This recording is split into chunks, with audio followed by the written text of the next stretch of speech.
Narcissistic stonewalling is the idea of ignoring you on purpose to hurt you. Okay, when my narcissist was down here in Texas because I let him, oh, what a disgusting, that was horrible. I let him stay for a couple of weeks. That was like the most miserable weeks of my life.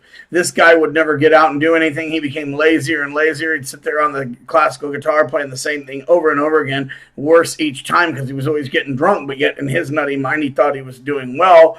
And then I'd come home from work after working all day. I was tired. I'd find more and more beer cans on the floor. And when I asked him, hey, why don't you clean it since you're going to be here all day? Why don't you at least clean up, the house a little bit or pick up the beer cans? And you thought I'd shot the sacred cow. I mean, this guy, got mad at me. And then he said, I'm going to Walmart, and he'd leave. And then he never came back. When I tried to call, he'd never returned my calls.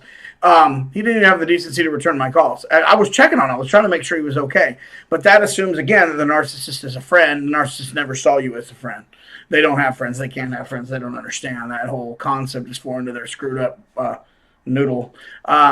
So the idea of not returning my calls was to hurt me. That was done on purpose. And then when I'd see this guy at we quit talking, and then when I'd see him at this theme park in Branson, this like hillbilly theme park, they have some cool rides there and some cool food.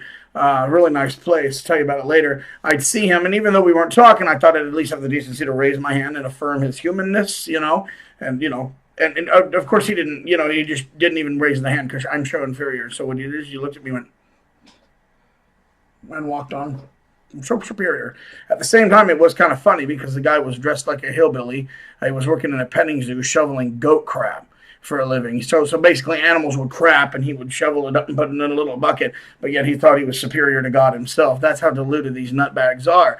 But the idea of not returning my calls or just not even affirming my existence, that's stonewalling, and they're doing that as a form of abuse to hurt you. They do that on purpose because that's the kind of creepers they are.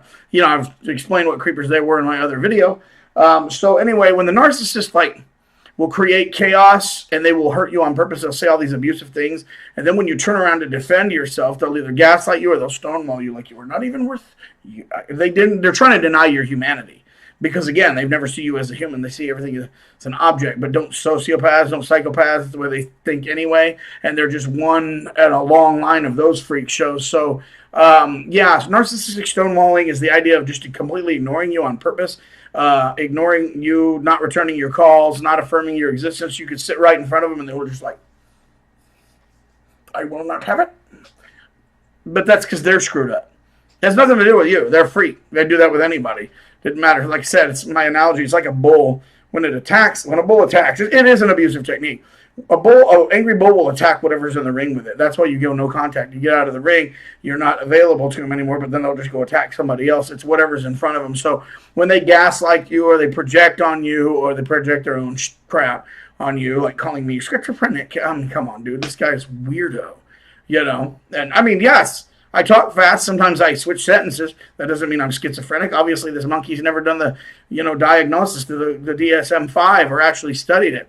But he likes to say, but he'll probably quote some great psychologist and say, so-and-so said this and therefore this. Because remember, these narcissists are weird and they can't think on their own. Carl Sagan said this. Isaac Asimov said this. John Williams said that. And these people are just unbelievably empty where they have to absorb and get all these ideas by stealing it and regurgitating it from other people. But yeah, they'll go on shutdown.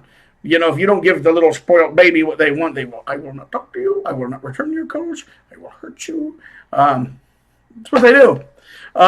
For one reason, they're freaks.